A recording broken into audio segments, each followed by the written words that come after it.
All right, good afternoon, YouTubers. I'm going to make this video. I guess a lot of you guys are pretty much vigilant to the incident that transpired with George Floyd, with the officers. Just really another modern day lynching type of situation, totally uncalled for, unprofessional. I mean, the man did not deserve to lose his life like he did for what was a misdemeanor cost him his life.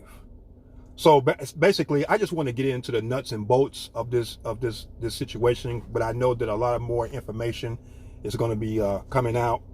And I know it's going to be many videos about this here, so I figure, hey, I want to weigh in too and try to, hit some sharp points about this situation, and give some criticism, and hopefully some transparency to what black brothers and sisters need to do in these type of situations. But George Floyd, unarmed, he was unarmed. He died May 25th, 2020. And it says after white Minneapolis police officer Derek Chauvin had his, I guess that's the officer that had his knee on his neck. And then the bad part about it, the other part that a lot of you haven't seen yet, was someone had took a picture on the other side where there was two officers. One was on his legs and one was on his back, because when it first came in, they said it was 4 officers. So I was like, well, where the other 2 officers at? Because I only seen 2. And then last night I seen where there were 2 more officers on top of this man, along with this jerk with his knee in his neck, and the man is trying to like move his neck. And at least, if anything, you could at least, you already had the other 2, you already had them detained in handcuffs. That was the least you could have did, sir. That was the least you could have did, sir. Is to let that man neck up so he can breathe. That was the least you could have did, sir. Shame on you. Okay? And we're going to get into the nuts and bolts of this, of why these officers should not even been out there, because they already then had lawsuits and cases against them. And this is the problem that we're having. These officers have cases, lawsuits, they're costing taxpayers money, and they're still on the damn force. Why? Okay, so it says the bystanders, they're recording this here. And then it goes on to say, the Federal Bureau of Investigation announced a federal civil rights investigation into the incident at the request of the Minneapolis Police Department, while the Minnesota Bureau of Criminal Apprehension, BCA, is investigating where there were possible violations of Minnesota statutes. That's no questions. That's all violations. There's no questions of possible. There is. Then it goes on to say, he was 46 years old. He's a native of Houston, Texas. He lived in St. Louis Park, Minnesota, and he worked as a security guard. The man out there trying to support his family. Then it goes on to say,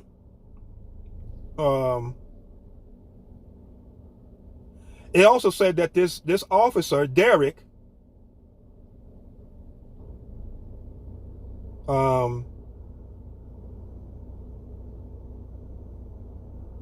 it says he has been the shooter in 3 officer-involved shootings, one which was fatal. And then I guess the Asian guy, the Chinese guy, he was hired he was in the academy in 2009, full-time position in 2012. And then it says even the Asian guy in 2017 had also been a defendant in an excessive use of force lawsuit that was settled out of court for $25,000.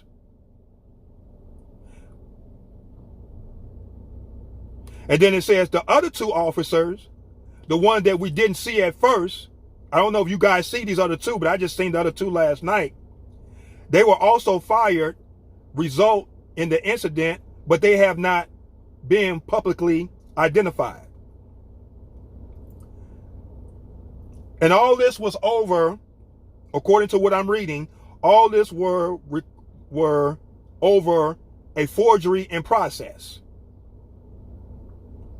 of a neighborhood deli, which is a non-violent crime.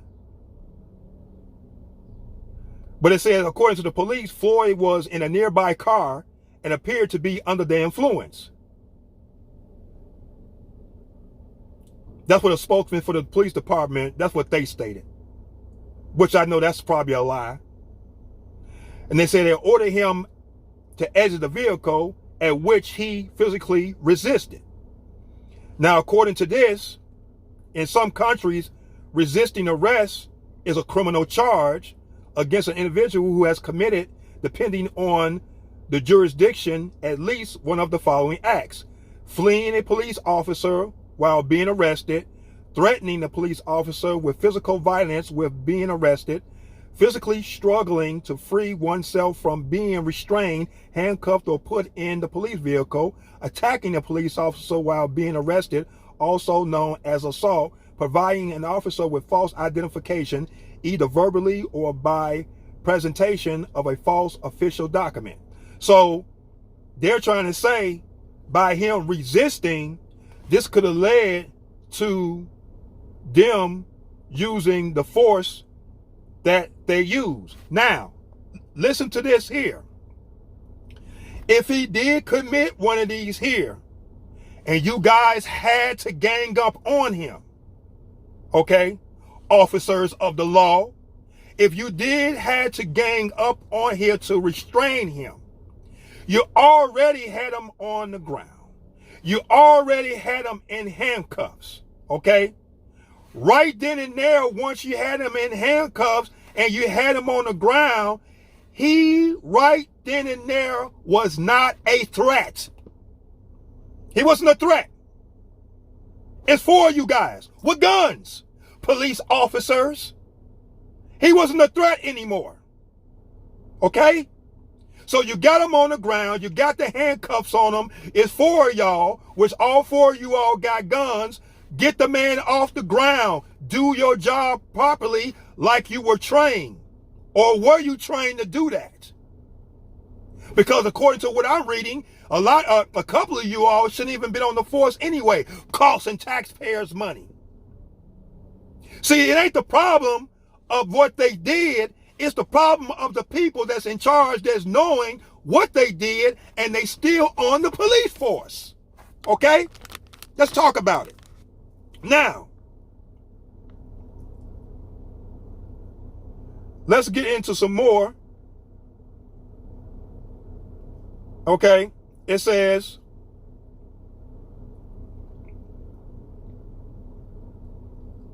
now, it says here, what I just said, they got the suspect into handcuffs and noted he appeared to be suffering medical distress.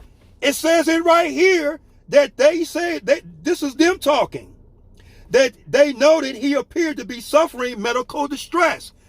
It's right here. If you notice that he was under medical distress, then why in the hell do you still got your knee on his neck, officer? It says it right here. He was in medical distress. And it says, and noted he appeared to be suffering medical distress. Officers called for ambulance. If he was in medical distress, officers, why highlight the word medical, not threat, officers? Medical, not a threat. If he was in medical distress, officers, why in the hell do you still have that combined weight on this man with your knee in his neck? Your knee in his neck, that's like If all three of you guys are on top of him on the ground, that's already a combined weight of 700 plus pounds with your police equipment on, which could be 800. And oh, Mr. Derrick, you don't make it no better by putting your knee in his neck. You just added on an extra 200. So let's just say a cool 1,000 pounds on top of this 200, maybe 215 pound man. That, according to what this say, is not a threat. He's in a medical situation. Now, the only benefit I would give you guys, if he was resisting, you did your job, what you're supposed to do to restrain him if this was the situation of the resisting arrest. But thereafter, you burnt your own bridges after that, officers. You called for an ambulance and you still sat on the man for 8 to 10 minutes?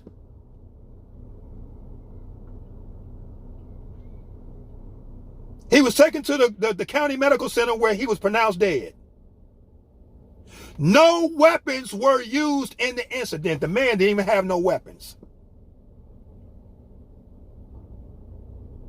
Okay? Now, the man is on the ground saying, I'm about to die. I'm about to die.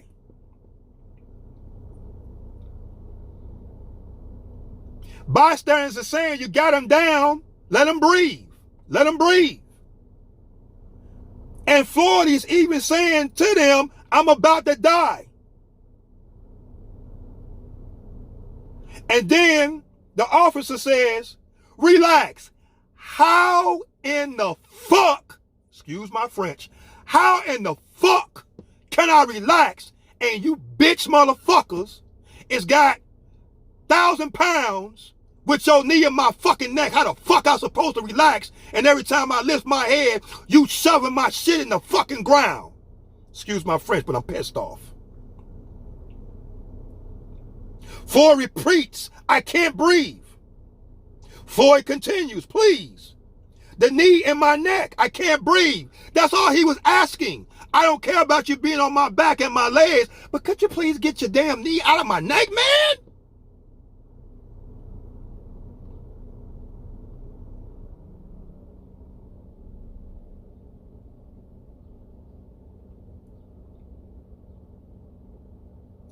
And he down there crying, mama, mama.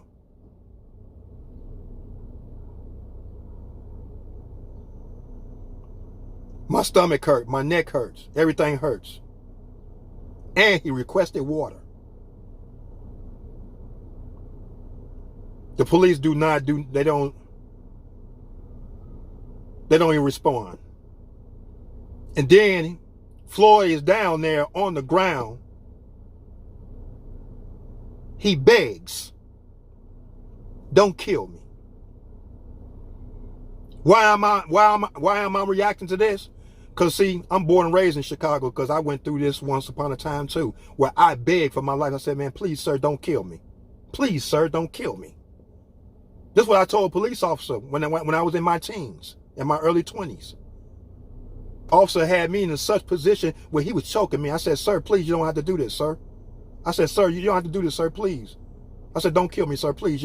And I kept on begging until one of the officers came up and tapped him on, he had me like this here, and one of the officers came up and said, come on, man, he good.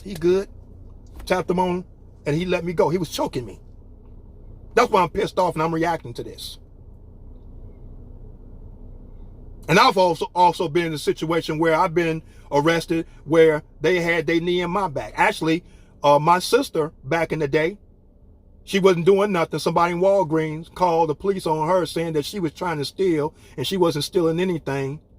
And this is a woman, frail. And the security guard in Walgreens needs her in her back. And this guy had to be, according to what was said, he had to be about 300 pounds. My sister at the time was no more than 120, where her back is messed up for the rest of her life.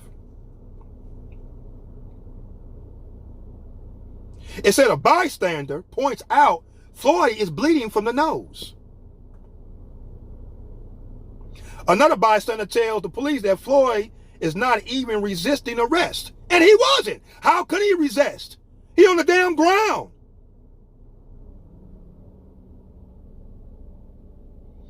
Then the police tell the bystanders that Floyd was talking, he's fine. So long as he was talking, they're saying he's fine. No, you fucking idiots.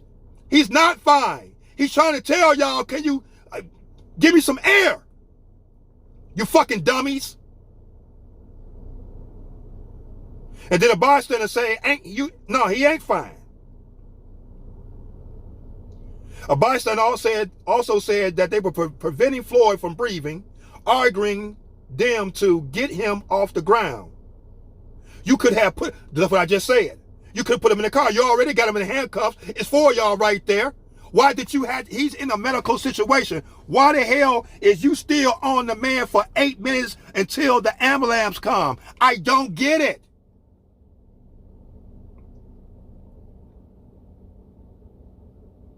And then it says, he eventually goes silent, motionless,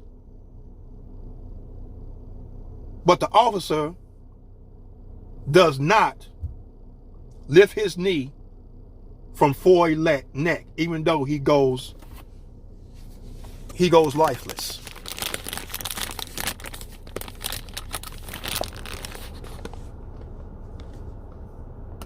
He goes lifeless. After there's no more struggle, no nothing, the officer still continues. You are a murderer. You should be in jail. Your wife should be ashamed of you. Your family should disown you. Have none of y'all. All your wives, your girlfriends, and your family, they should have nothing else to do with y'all. Your friends. Okay? Even the protesters was telling him he's not responding. He's not responding. After the ambulance arrived, then Mr. Derrick, then he removes his knee.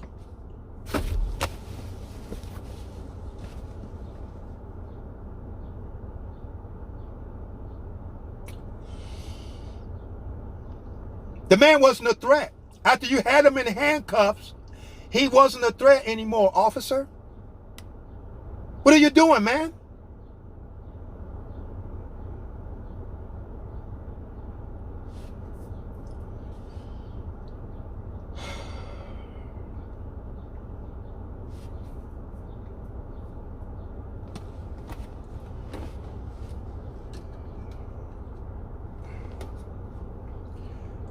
It goes on to say, the feds are reviewing the case.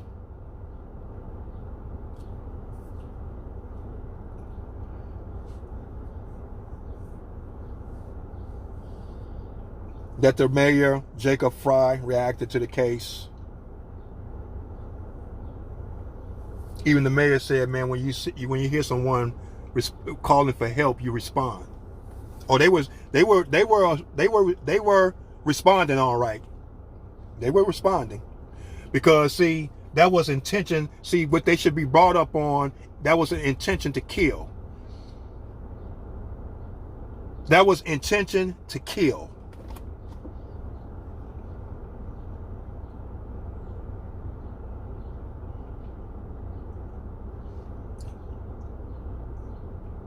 I want to back up out of that. I want to get into this right here.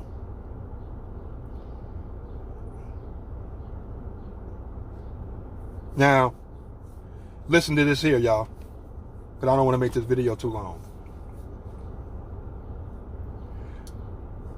Now, let me see if they're going to let me... Okay. Oh, wait a minute.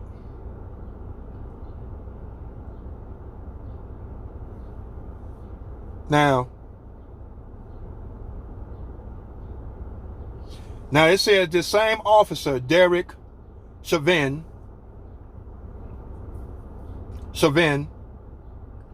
he was investigated in 2006 over a fatal police shooting, and again in 2008 and 2011 for 2 more shootings.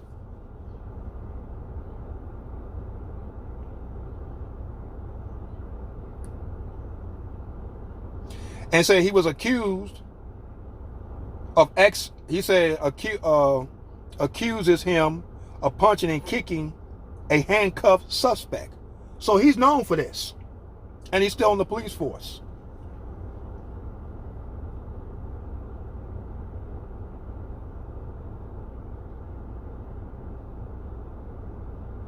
Then it goes on to say,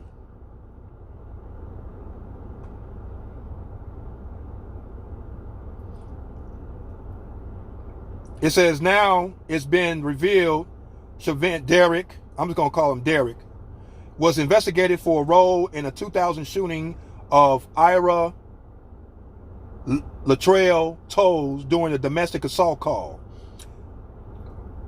Tolles was wounded after police said he went for an officer gun and Derek shot him.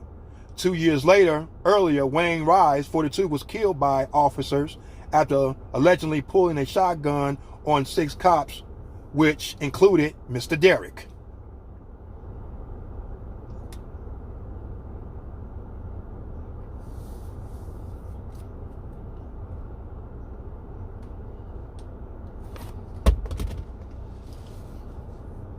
My black brothers and my black sisters, stop resisting. And I know you're going to say, well, you know, I have the right to know. Yes, you do have the right to know what you're being detained or arrested for. But this is why you have to be transparent to where you're at. You have to get your mind right. You got to arm your mind to know how to disarm and diffuse a situation. If a police or police officers approach you and they say, hey, I got this call, someone say you're a suspect, whatever, live to see another day. Just cooperate. Okay, no problem.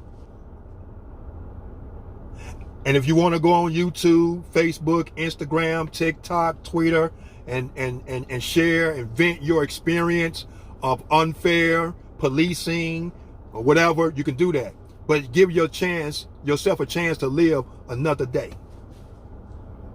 Because if you don't, this right here, this is another example, just like the Ahmaud Arbery and the other incident with these young and middle-aged black men. This is what we're going to continue to get. Will these officers be charged with murder and jailed? Yeah, you'll get your trial. You'll probably get your sentence. Probably won't be the sentence that you want, but still, we have a black man dead because I can't say was he armed. And all people say, well, when we do that, we still can get killed. You don't know what's going to happen. Because I've been in some incidents where I made sure when they come, I try to oppose less of a threat as possible. Because I know these police officers, a lot of these police officers, they think they macho. They working out in the weight room. They building the muscle. They agitated. They're trying to prove a point. You know, and see, you think, oh, it's racist. No, it ain't always racist. Macho, they want to prove a point. They want to try to outdo each other. They probably have personal problems at home. They're probably working overtime, pulling double shifts. There's a whole array of things that could be going on. So when they run up on you, arm your mind so you can disarm their minds and defuse the situation. Listen to me. Get your mind right, because that's what it's about, getting into the mind. Now, oh, I'm black and you white and you ain't gonna do this to me. No, come on now. Let's stop that, brothers and sisters. When they come up on you, man, listen. Yes, sir. What can I do for you, sir? Oh, yeah, well, you got a call saying blah, blah, blah, blah, blah. Okay, sir, no problem. What would you like me to do, sir? Not that, man, I ain't did nothing, man. Y'all better get out of my... Right there, you provoked the situation, even though you didn't do nothing. But right there with that mentality, you just provoked the situation.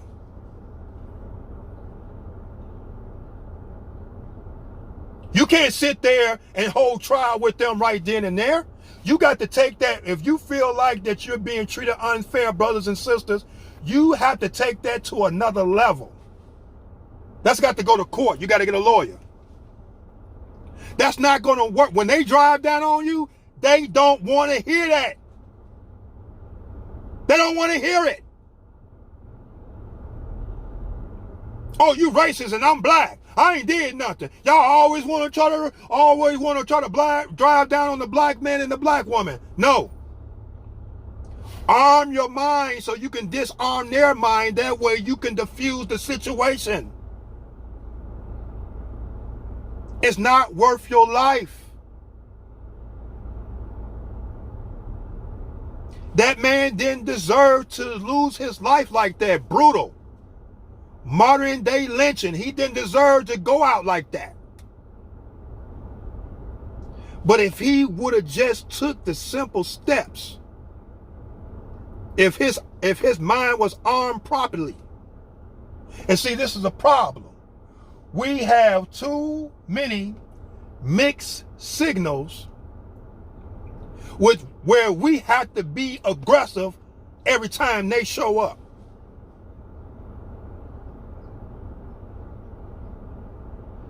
And this is like